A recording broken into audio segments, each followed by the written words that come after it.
Now I will sing to my well-beloved a song of my beloved touching his vineyard. My well-beloved hath a vineyard in a very fruitful hill, and he fenced it, and gathered out the stones thereof, and planted it with the choicest vine, and built a tower in the midst of it, and also made a winepress therein, and he looked that it should bring forth grapes, and it brought forth wild grapes. And now, O inhabitants of Jerusalem, and men of Judah, judge, I pray you, betwixt me and my vineyard. What could have been done more to my vineyard that I have not done in it? Wherefore, when I looked that it should bring forth grapes, brought it forth wild grapes? And now go to, I will tell you what I will do to my vineyard. I will take away the hedge thereof, and it shall be eaten up, and break down the wall thereof, and it shall be trodden down. And I will lay it waste, and it shall not be pruned, nor digged, but there shall come up briars and thorns. I will also command the clouds, that they rain no rain upon it. For the vineyard of the Lord of hosts is the house of Israel. And the men of Judah his pleasant plant. And he looked for judgment, but behold, oppression, for righteousness, but behold, a cry.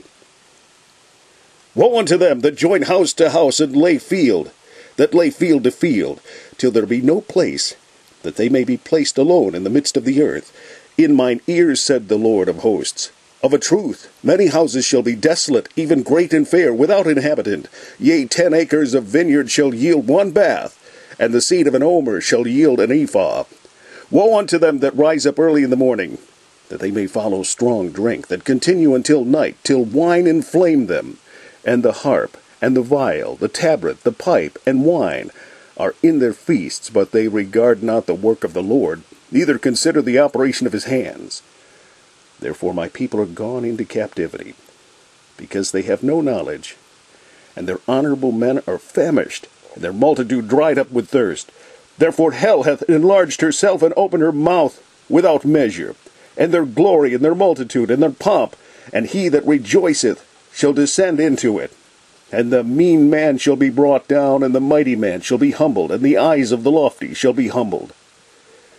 But the Lord of hosts shall be exalted in judgment, and God that is holy shall be sanctified in righteousness.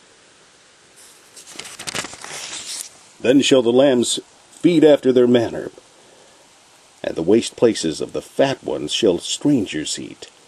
Woe unto them that draw iniquity with cords of vanity, and sin, as it were, with a cart rope, that say, Let him make speed and hasten his work, that we may see it, and let the counsel of the Holy One of Israel draw nigh and come, that we may know it. Woe unto them that call evil good and good evil, that put darkness for light and light for darkness, that put bitter for sweet and sweet for bitter. Woe unto them that are wise in their own eyes and prudent in their own sight. Woe unto them that are mighty to drink wine, and men of strength to mingle strong drink, which justify the wicked for reward, and take away the righteousness of the righteous from him. Therefore as the fire devoureth the stubble, and the flame consumeth the chaff, so their root shall be as rottenness, and their blossoms shall go up as dust, because they have cast away the law of the Lord of hosts, and despised the word of the Holy One of Israel.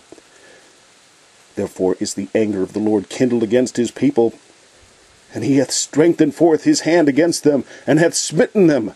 And the hills did tremble, and their carcasses were torn in the midst of the streets. For all this his anger is not turned away, but his hand is stretched out still. And he will lift up an ensign to the nations from far, and his hiss unto them from the end of the earth. And behold, they shall come with speed swiftly.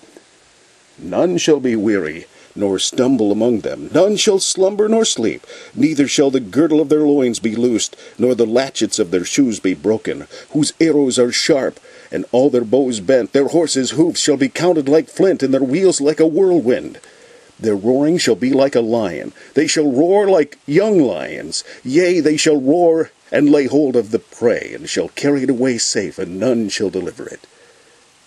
And in that day they shall roar against them like the roaring of the sea. And if one look unto the land, behold darkness and sorrow, and the light is darkened in the heavens thereof.